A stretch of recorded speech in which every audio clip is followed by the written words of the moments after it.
अस्सलामु अलैकुम वरहमतुल्लाहि वबरकातुहू। नहमदुहु व नुसल्ली व नुसल्लिमु अला रसूलिहिल करीम। अम्मा बाद फ़अऊज़ु बिल्लाहि मिनश शैतानिर रजीम। बिस्मिल्लाहिर रहमानिर रहीम।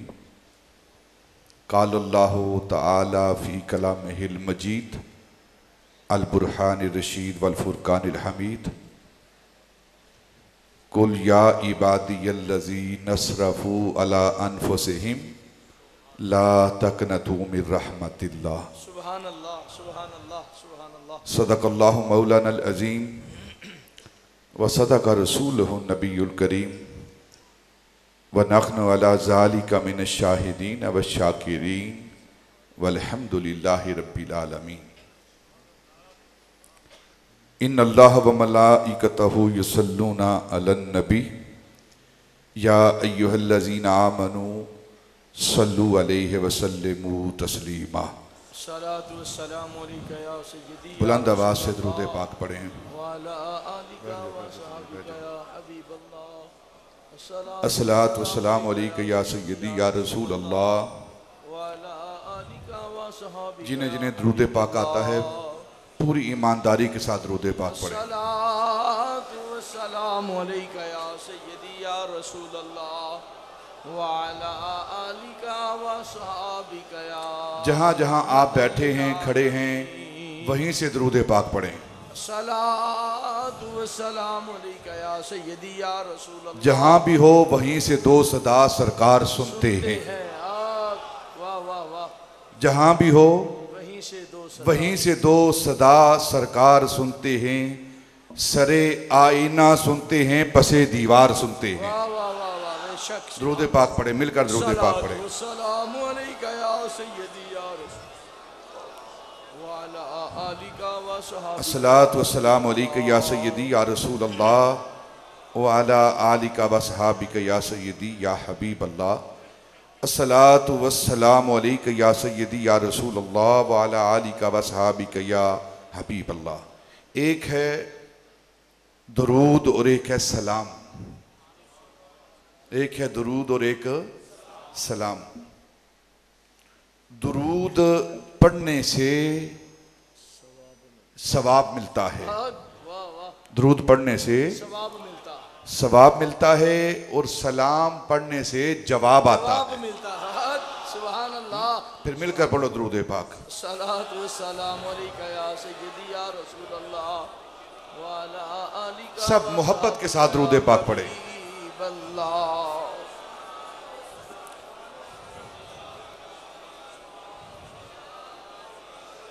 काफी देर से आप ना ये महफिल में हाजिर नहीं।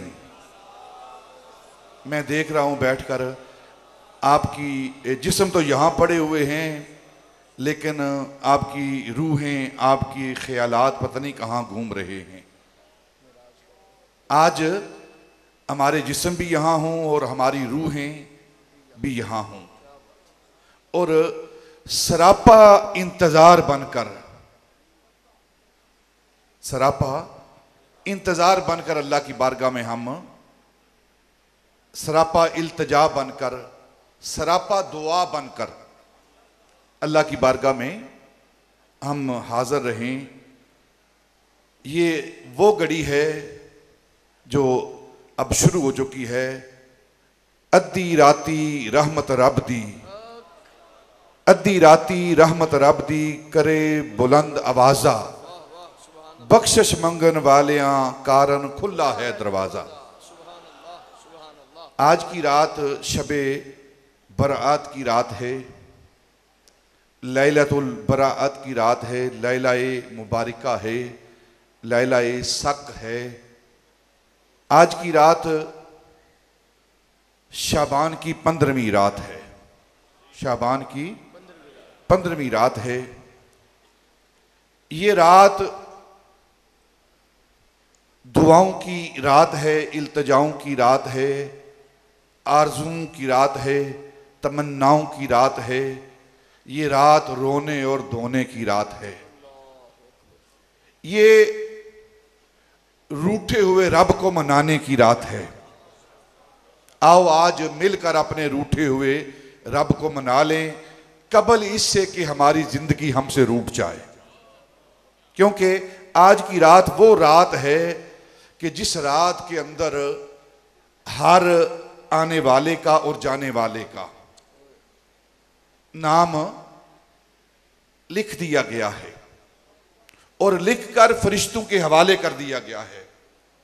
हर आने और जाने वाले का, समझ रहे हैं आने जाने की क्या बात है?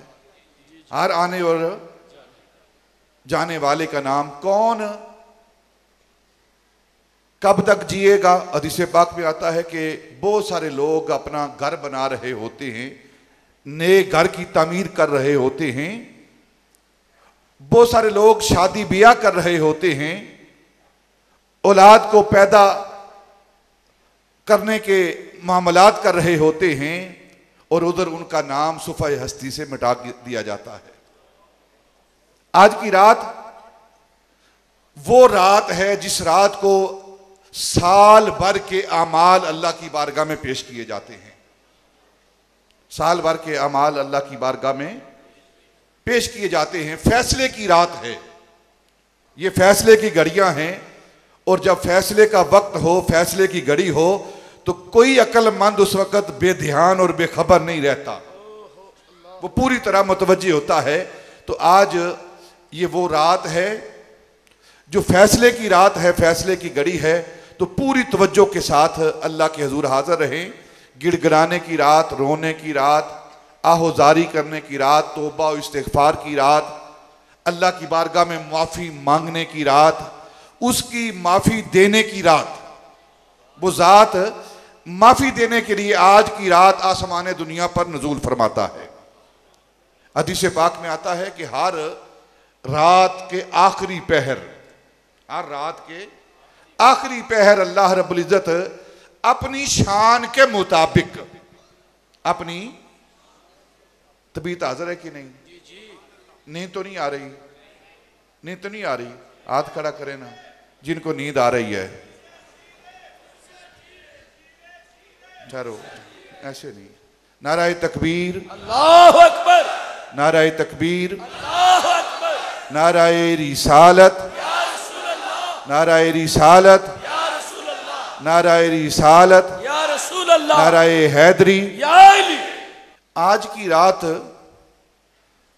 अल्लाह रब्बुल इज़्ज़त की बारगाह से माफ़ी मांगने की रात है, उसकी अताओं और उसकी बख्शिशों की आम होने की रात है। ये वो रात है, अल्लाह रब्बुल इज़्ज़त हर रात के, हदीस पाक के अंदर आता है, हर रात के आखिरी पहर, रात के आखिरी हिस्से में अल्लाह रब्बुल इज़्ज़त आसमान दुनिया पर अपनी शान के मुताबिक नज़ूल फरमाता है। लेकिन जो शाबान की 15वीं रात आज की रात है, ये वो रात है जो ही सूरज गुरूब होता है, सरे शाम,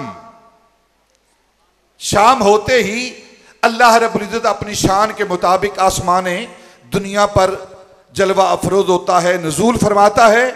और फिर सारा साल हम पुकारते हैं, या अल्लाह, या अल्लाह, ये दे दे, ये दे दे, ये दे दे, रिज़्क़ दे दे, मगफिरत दे दे, बख्शिश दे दे, औलाद दे दे, या अल्लाह माल दे दे, दौलत दे दे। सारा साल हम पुकारते हैं। लेकिन ये रात वो रात है कि अल्लाह रब्बुल इज़्ज़त अपने बंदू से फरमाता है और बंदू को पुकारता है, अला मिन मुस्तगफिरिन, अला मिन मुस्तरज़िकिन, है कोई आज की रात मुझसे माफी तलब करने वाला? है कोई आज की रात मुझसे रिज़्क़ तलब करने वाला? है कोई आज गमज़दा जिसके दिल को चोट लगी हो, दुनिया के किसी फर्द ने उसे धोखा दिया हो, दुनिया ने धोखा दिया हो और उस धोखे की वजह से उसका दिल जख्मी हो चुका हो? है कोई आज जख्मी दिल वाला? किसी मुसीबत में मुब्तला, मैं उसकी मुसीबत को दूर करूं। ये वो रात है। अल्लाह रब्बुल इज़्ज़त ने कुरान पाक के अंदर इरशाद फरमाया अपने महबूब से, महबूब आप इन बंदों से कहो, कुल या इबादी अल्लज़ी नसरफू अला अनफुसिहिम, इन बंदू से, अपने इन बंदू से कहो, ला तकनतु मिन रहमतिल्लाह, ला तकनतु मिन रहमतिल्लाह, अल्लाह की रहमत से ना उम्मीद ना होना। अगर महबूब इनसे कहो, इनसे अपनी उम्मत के अफराद से कहो, मेरे बंदू से कहो, इन बंदू से कहो, अगर तुम्हारे पास गुनाहों के पहाड़ हैं तो ला तकनतु मिन रहमतिल्लाह, अल्लाह की रहमत के अंबार हैं। अगर तुम्हारे पास गुनाहों के पहाड़ हैं तो अल्लाह की रहमत के अंबार हैं। अगर तुमने सारी जिंदगी गुनाह किए हैं तो कोई मामला नहीं, मेरी एक नजर रहमत तुम्हारे गुनाहों पर पानी फेर देगी, पानी फेर देगी।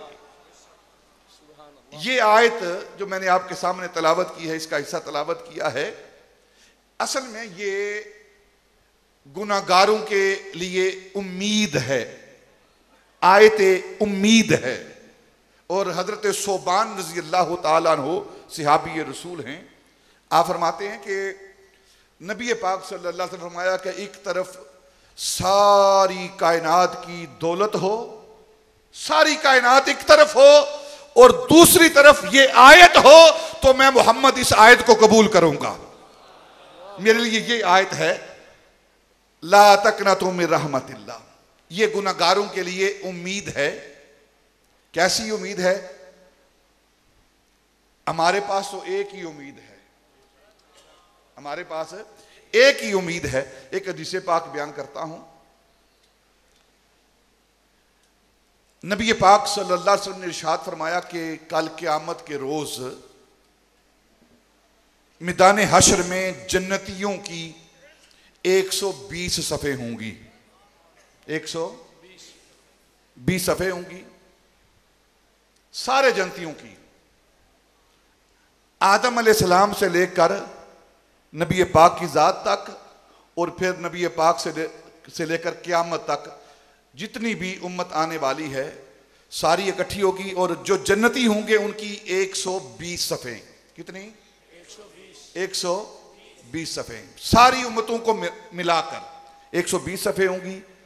और नबी पाक ने फरमाया कि 80 सफ़े मेरी उम्मत की होंगी। सुभान अल्लाह, सुभान अल्लाह। 80 सफ़े मेरी उम्मत की होंगी।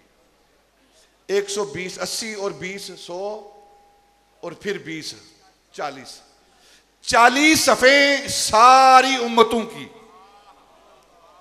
40 सफ़े सारी उम्मतों की, और 80 सफ़े मेरी उम्मत की। इस हदीस पाक ये जो बयान किया, इस पर हजरत ख्वाजा मोहम्मद पारसा, हमारे सिलसिले के बहुत बड़े बुजुर्ग हैं, ये वो हस्ती हैं कि जिनकी कब्र हजरत अब्दुल्ला बिन अब्बास रजी अल्लाह ताला अन्हु हिब्रुल उम्मा, जो नबी पाक सल्लल्लाहु अलैहि वसल्लम के चचाजाद भाई हैं, उनके कदमों के पास इनकी कब्र है। हजरत अब्दुल्ला बिन अब्बास रजी अल्लाह ताला अन्हुमा, उनके कदमों में इनकी कब्र है। और हजरत ख्वाजा मोहम्मद पारसा रजी अल्लाह ताला अन्हु आप फरमाते हैं कि 80 सफ़े जो क़यामत के रोज नबी पाक सल्लल्लाहु अलैहि वसल्लम के उम्मतियों की होंगी, उनमें 60 सफ़े वो हनफियों की हैं। अल्लाह अकबर, सुभान अल्लाह, सुभान अल्लाह। क्या हनफियों की, क्या बात है, क्या बात है। चार फिका के मसालक हैं, मुनाबे हैं, हनफी, शाफई, मालिकी और हम्बली, 4। और उन 80 सफ़ों में 60 सफ़े हनफियों की, हजरत ख्वाजा मोहम्मद पारसा, और 20 सफ़े बाकी वो उनमें मालिकी, शाफई और हम्बली उनकी होंगी। यानी क़यामत के रोज मैदान हश्र में जो 80 सफ़े नबी पाक सल्लल्लाहु अलैहि वसल्लम की उम्मत की होंगी ना, उनमें 60 सफ़े हजरत इमाम अबू हनीफा के मुकल्लिदीन की, और 20 सफ़े इमाम शाफई, इमाम मालिक और इमाम अहमद बिन हंबल के मुकल्लिदीन की सफ़े होंगी, और जो इनको मानता ही नहीं, इनका मुकल्लिद ही नहीं, वो उनकी साफ में हो गई नहीं। वो पता नहीं उनकी कहां साफ लगी होगी, वो बागदाद में होंगे, साफ में नहीं होंगे। जब ये सफ़े जन्नतियों की लग जाएंगी, फिर इन सफ़ों के अंदर जो मुसलमान जो जन्नती हैं, उनके अंदर कुछ लोग होंगे जिनको जन्नत मिल रही है रोजे की वजह से, जिनको जन्नत मिल रही है नमाज की वजह से, जिनको जन्नत मिल रही है हज की वजह से, जिनको जन्नत मिली है नेकी के कामों की वजह से। तो हर शख्स उस सफ में होगा, रोजेदारों की सफ में, नमाजियों की सफ में, तहज्जुद गुजारों की सफ में, शब-जिंदादारों की सफ में, सारे नेक अमाल करने वाले अपनी अपनी सफों के अंदर होंगे, लेकिन एक सफ होगी जो इन सब से अलहदा होगी, एक सब इनसे अलहदा होगी। और हर नेक अमल करने वाले को, नमाजी को बुलाया जाएगा, नमाजी आ तो इस सफ से जन्नत में चला जा, इस सफ से जन्नत में चला। यह सफ जन्नत में जाए, नमाजियों की सफ, ये हाजियों की सफ, सारे इबादत गुजार, उनको आसरा होगा, भरोसा होगा अपनी अपनी इबादतों पर। लेकिन एक जात, एक सफ ऐसी होगी जिन्हें न नमाज पर भरोसा है, न हज पर भरोसा है, न दुनिया के और किसी नेकी पर भरोसा है। अल्लाह फरमाएगा, आओ वो शख्स जिन्हें न नमाज पर भरोसा है, न हज और ज़कात पर भरोसा है, जिन्हें मेरी रहमत पर भरोसा है, वो रहमत की साफ में आ जाए। नारे तकबीर, नारे रिसालत, नारे हैदरी, जीवे जीवे। जो गुनहगार होंगे वो अल्लाह रब्बुल इज्जत की रहमत की साफ में आएंगे, और फिर अल्लाह की रहमत से वो जन्नत में जाएंगे। इसलिए अल्लाह ने फरमाया, ला तकनतू मिन रहमतिल्लाह, मेरी रहमत से ना उम्मीद ना होना। ये नेकोकार नेकियां करते हैं, अपनी नेकियों पर मान करते हैं, लेकिन गुनहगारों तुम्हें परेशान नहीं होना। अगर इन्हें अपनी नेकियों पर मान है ना, तो तुम मेरी रहमत पर मान करना, मेरी रहमत पर मान करना। ला तकनतू मिन रहमतिल्लाह, मेरी रहमत से ना उम्मीद ना हो जाना, मेरी रहमत तुम्हारे लिए है। अब हजरत मौलाना मस्त बादाए कयूम आप फरमाते हैं कि हर शय के लिए एक सवारी है, हर शय के लिए एक। आप भी यहां तशरीफ लाए अपनी सवारी पर, कोई साइकिल पे, कोई मोटरसाइकिल पे, कोई कार पे, कोई किसी और बस पे सवारी पे बैठ के यहां आया है। हर चीज के लिए एक सवारी है, वो सवारी को इस्तेमाल करते। कोई दो टांगों को सवारी बना के आया है, पैदल आया है, हर एक के लिए सवारी है। और अल्लाह रब्बुल इज्जत की रहमत की भी सवारी है, अल्लाह की रहमत की भी सवारी है, हर चीज के लिए सवारी है। देखिए नबी पाक सल्लल्लाहु अलैहि वसल्लम मिराज पर तशरीफ ले गए, बुराक सवारी, रफ सवारी, सीढ़ी सवारी। फिर हिजरत करके मक्के से मदीने गए, अबू बकर के कंधों को सवारी बनाया, पब्बा भार कदम नहीं लांदा, सोर पहाड़ ते चढ़िया जांदा, ओ पिया जांदा यार नबी दा, यार भी यारे गार नबी दा। कभी बुराक, कभी रफ, कभी सीढ़ी, कभी अबू बकर के कंधे। ये नबी पाक की, गोया सारी कायनात ये नबी पाक की सवारी है। सारी कायनात पर नबी पाक सवार होते हैं। एक ऐसा भी सवार है, मैं उसके मुकद्दर पर कुर्बान जाऊं, उसकी शान पर कुर्बान जाऊं।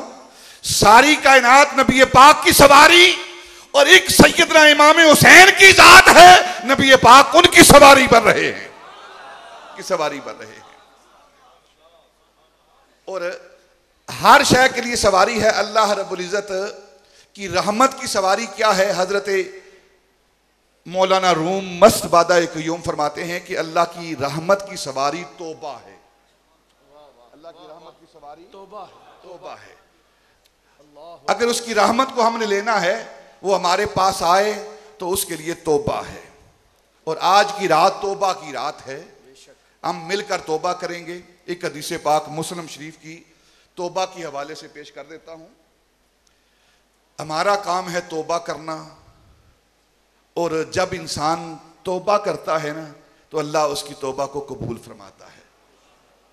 ये उसकी शान है कि अपने बंदों की तौबा को वो कबूल फरमा लेता है।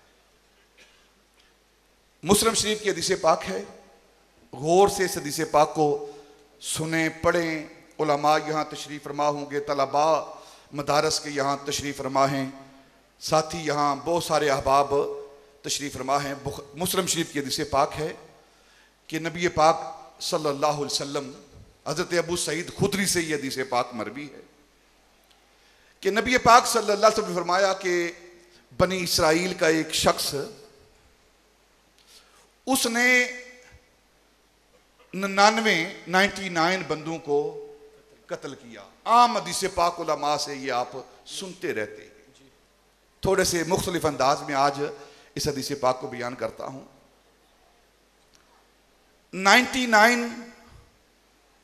99 एक कम 100 अफराद को, नफूस को, इंसानों को उसने कत्ल किया। तो उसे ख्याल आया कि अब तौबा करूं, बड़ी हो गई है, बड़े जुल्म कर लिए हैं, बड़े अपने जान पर जुल्म कर लिए हैं, अब तौबा करनी चाहिए। तो वो एक राहब के पास गया। तो उसने कहा कि मैंने एक कम 100 बंदों को कत्ल किया है, अब मैं अल्लाह की बारगाह में तौबा करना चाहता हूं, तो क्या मेरी तौबा हो सकती है? तो राब ने कहा, ना ना, तू जैसा गुनाहगार तो है ही कोई नहीं है ना, तेरी तौबा कबूल नहीं हो सकती। तूने बहुत बड़ा जुल्म किया है, 99 अफराद नफूस को तूने कत्ल किया है, और तेरी तौबा कबूल नहीं हो सकती। तो हदीस पाक में आता है कि उस बंदे ने 100 पूरे कर दिए, उसको भी कत्ल कर दिया, उस राहब को भी। और ऐसे राहब कत्ल के काबिल हैं। क्या बात है, वाह वाह, माशाल्लाह। ऐसे राहब जो कहते नहीं बख्शा नहीं जाएगा बंदा, नहीं तेरी बख्शिश नहीं, तू नहीं बख्शा जा सकता। ऐसे राहब, ऐसे मौलवी, ऐसे बयान करने वाले, ऐसे खतीब, वो कत्ल करने के काबिल हैं, क्योंकि वो अल्लाह रब्बुल इज्जत की रहमत को महदूद समझते हैं। जी, क्या बात है, क्या बात है। तो उसने 100 पूरे कर दिए। जब 100 पूरे हुए तो अब वो लोगों से पूछने लगा कि मुझे कोई ऐसा बंदा बताओ जो किसी बंदे का पता दे। तो लोगों ने कहा कि तुम, एक बस्ती है, नेक लोग वहां रहते हैं, उनके पास चले जाओ। ये मुस्लिम शरीफ की हदीस पाक, जाकर हदीस पाक को खोलना, पढ़ना इसको। एक नेक लोगों की, साले लोगों का करिया है, बस्ती है, वहां चले जाओ और वहां जाकर तौबा करना, इस्तिगफार करना, उनके साथ मिलकर इबादत करना। वो भी इबादत करते रहते हैं, तुम भी उनके साथ जाकर इबादत करना। तो उस शख्स ने तौबा का इरादा करते हुए, अभी तौबा की नहीं, तौबा का इरादा करते हुए वो अपने उस जगह से, उस मकाम से, उस बस्ती से चल दिया। और जिस शख्स ने, जिस आलिम ने, जिस बंदे ने उस शख्स को कहा कि फलां बस्ती नेक लोगों की बस्ती है, करिया है, वहां जाना, उसने साथ एक नसीहत की। एक नसीहत की। वो क्या नसीहत की कि जब तुम वहां पहुंच जाओ, उनके पास चले जाओ, तौबा इस्तिगफार कर लो, इबादत उनके साथ करनी शुरू कर दो, तो फिर इस बस्ती की तरफ वापस नहीं आना। इस बस्ती की तरफ वापस है, किस बस्ती की तरफ? जहां तुम गुनाह करते थे। तो अगर इंसान कोई तौबा कर लेता है, कोई किसी गुनाह को छोड़ देता है, तो अब उसे चाहिए कि वो उस बस्ती की तरफ वापस ना जाए। जिन दोस्तों के साथ वो बैठकर गुनाह करता था, और अगर अल्लाह ने उसे तौफीक दे दी है, तो अब उन दोस्तों के पास वो वापस ना लौटे। अब नेक लोगों के पास जहां तौबा हुई है उनके पास जाकर बैठे, वापस उस बस्ती की तरफ ना लौटे। अब जब वो शख्स उस बस्ती की तरफ चलने लगा तो चलता रहा। जब आधा सफर तय हुआ ना तो फरिश्ता अजल, मौत का फरिश्ता आया। उसने मौत का पैगाम सुनाया और उसकी रूह को कब्ज कर लिया। जब रूह को कब्ज किया मलकुल मौत ने, तो अब दोनों फरिश्ते, फरिश्ता-ए अजाब और फरिश्ता-ए सवाब, दोनों फरिश्ते आ गए और दोनों आपस में मुखासमा करने लगे। एक कहने लगा, जो फरिश्ता-ए सवाब था, कि ये तौबा का इरादा करके जा रहा था, अल्लाह का खौफ इसके दिल के अंदर मौजूद था, अल्लाह की तरफ रुजू इसके दिल के अंदर मौजूद थी, ये जा रहा था, लिहाजा मैं इसे जन्नत के अंदर लेकर जाऊंगा, सवाब के लिए लेकर जाऊंगा। और जो दूसरा अजाब का फरिश्ता, वो कहने लगा कि इसने कोई अमल नहीं किया, तौबा तो जाकर करनी थी वहां, इसने कोई नेक अमल अभी नहीं किया, इसने कोई अमल नहीं किया, अभी तो सिर्फ इरादा किया है, और मैं इसे अजाब की तरफ, जहन्नम की तरफ लेकर जाऊंगा। और हदीस पाक मुस्लिम शरीफ की, अगर इस बाब को, बाब तौबा को आप पढ़े ना, तो आगे जाकर इसी बाब में तो एक हदीस आती है कि जब वो बंदा मर रहा था ना, मौत की आगोश में जा रहा था, तो उसने क्या अमल किया कि उस मौत और हयात की कशमकश के अंदर उसने अपने आप को उछाला और अपना सीना उन नेक लोगों के सामने कर दिया। सदर थोड़ा सा अपना सीना उस बस्ती की तरफ कर दिया, थोड़ा सा आगे बढ़ गया। अब सीना वहां करने की क्या जरूरत है? सदर का लफ्ज है हदीस पाक के अंदर कि उसने सीना आगे क्यों किया है? इसीलिए किया है कि वो नेक लोग इस सीने पर तवज्जो करेंगे, देखेंगे मेरे दिल के अंदर क्या है। इसीलिए सीना आगे किया है कि वो अपनी निगाह डालेंगे और फिर मेरे सीने की सारी कदूरतें दूर हो जाएंगी। इसीलिए सीना आगे किया है कि अब आखिरी वक्त है, मौत और हयात की कशमकश में हूं, तो दिल दर्द से बिस्मिल की तरह लौट रहा हो, सीने पे तसल्ली को तेरा हाथ धरा हो। इसलिए उसने सीना आगे किया और अपने आप को उसने उछाल कर सीना उस बस्ती, नेक लोगों की बस्ती की तरफ कर दिया। जब फरिश्ते आए तो उन्हें कहा हम अजाब देने के लिए, क्योंकि इसने अमल कोई नहीं किया। दूसरा कहने लगा नहीं, ये नेक इरादा करके अल्लाह का खौफ, गम, दुख, अल्लाह का खौफ लेकर ये बस्ती की तरफ चल दिया है, लिहाजा इसे अजाब नहीं होगा। तो एक हदीस पाक में आता है, एक फरिश्ता इंसानी सूरत में, आदमी की सूरत में उन दो फरिश्तों के पास आया। क्यों मुखासमा करते, क्यों लड़ते हो, झगड़ते हो? उन्होंने कहा यह मसला है। तो उन दोनों फरिश्तों ने उस आदमी की सूरत में जो फरिश्ता आया था उसको अपना हकम बनाया कि तू फैसला कर दे हमारा। उसने कहा कोई लंबी चौड़ी बात नहीं है, फैसला कर लेते हैं। जमीन को नापते हैं, अल्लाह अकबर, जमीन को नापते हैं। अगर ये जमीन यहां से ये चला था, अगर इसकी बॉडी, इसका जिस्म, इसकी मैयत उस हिस्से के करीब है तो आप अजाब वाले फरिश्ते ले जाओ, और अगर इसकी मैयत, इसकी बॉडी, इसका जिस्म उस नेक साले लोग जहां बसते हैं, आस्ताने वाले, अल्लाह वाले जहां बसते हैं, जहां तौबा के लिए जा रहा था, तौबा नहीं की अभी, वहां जा रहा था, अगर उस बस्ती के करीब है इसका जिस्म, तो फिर सवाब वाले ले जाएं, जन्नत वाले ले जाएं। और हदीस पाक में आता है कि अल्लाह रब्बुल इज्जत ने जमीन को हुक्म दिया, जमीन को हुक्म दिया कि जो जमीन थी ना, जिस तरफ से आया था वो, उसको हुक्म दिया, उस हिस्से को हुक्म दिया कि तू लंबी हो जा, और जो जमीन का वो टुकड़ा जो नेक लोगों की बस्ती की तरफ था, उसे हुक्म दिया तू सुकड़ जा।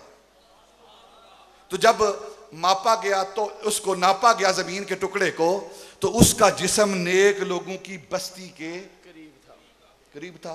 तौबा नहीं की, तौबा का इरादा है सिर्फ, अमल नहीं किया, तो नतीजा क्या हुआ कि अल्लाह रब्बुल इज्जत ने उसकी बख्शिश फरमा दी। अल्लाह ने उसकी बख्शिश फरमा दी। और किन लोगों के जरिए? जो बनी इसराइल के नेक तैयब पाक लोग थे, बनी इसराइल के वली थे। और एक मसला आपको बता देता हूं, कोई शख्स लैलतुल कदर जो रमजान की 27वीं आखिरी अशरे की ताक रातें हैं, उस रात को पाए और उसके अंदर इबादत करे।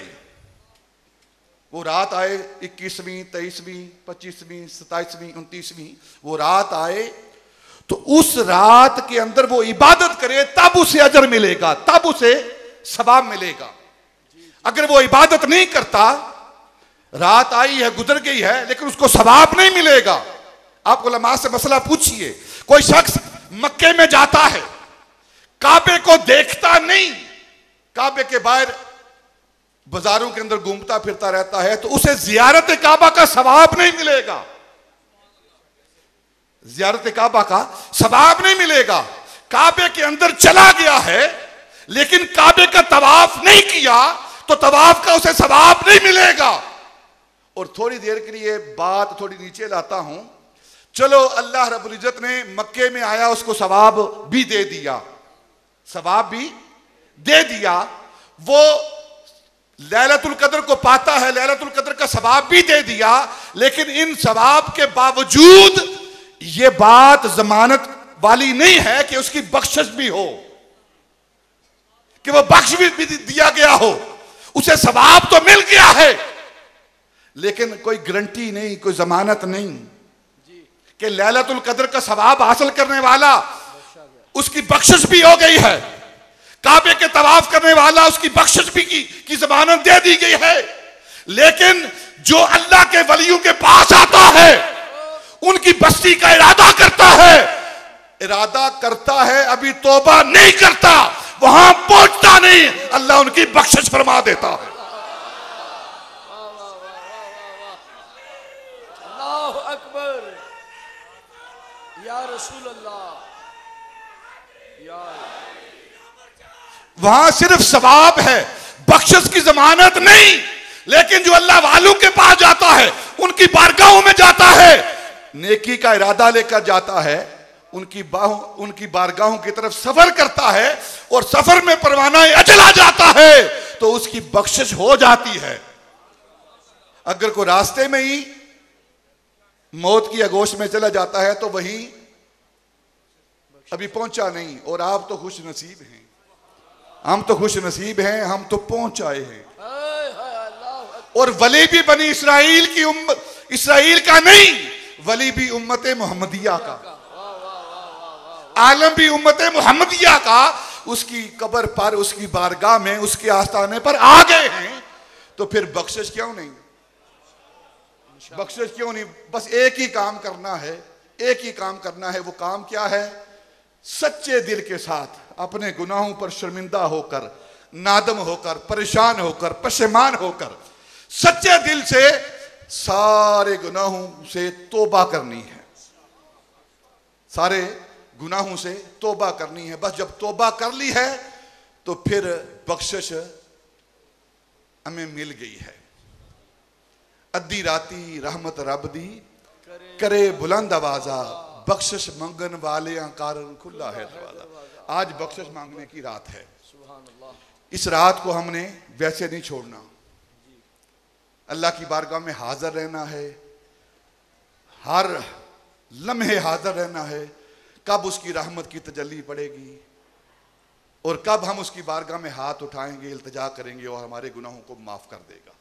तो जो सुबह से लेकर शाम और रात के आखिरी पहर आ गए हैं ना, जो सारा दिन हम मेहनत करते रहे हैं, अल्लाह की बारगाह में उसके घर में बैठे रहे हैं, अब मांगने का वक्त है, अजर का वक्त है।